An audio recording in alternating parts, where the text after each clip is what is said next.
développement agile, développement de pouvoir d'agir et accompagnement agile, de quoi s'agit-il? Est-ce que l'enjeu, c'est d'accompagner les organisations et les personnes au changement? Ou est-ce que la question, c'est d'accompagner le mouvement?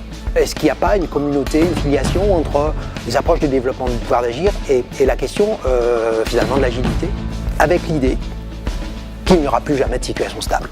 Ce qui est intéressant dans le développement du pouvoir d'agir, c'est qu'il peut aider les personnes en tant que personnes, il peut aider les professionnels en situation de travail et il peut aussi aider les managers par rapport à tout ça.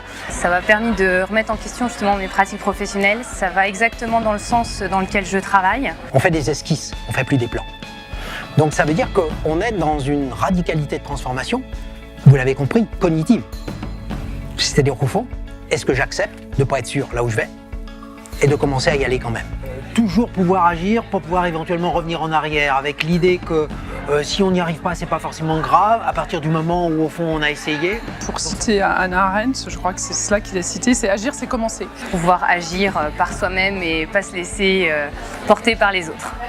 Les modèles agiles sont des modèles scénaristiques, c'est-à-dire je m'intéresse à la construction de scénarios et en gros l'outil qu'on va utiliser c'est si, alors, si, alors, si, alors. Voilà, que la vie c'est un scénario et que l'imagination, voilà, il faut la laisser déborder.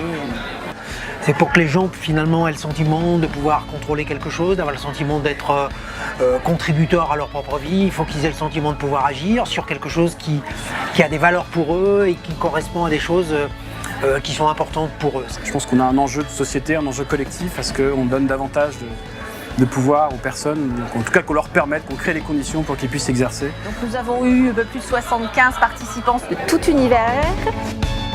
Un intervenant qui a su donner de l'accessibilité en fait au thème. En conclusion, André Chauvet nous a dit « Pas d'agilité sans confiance ».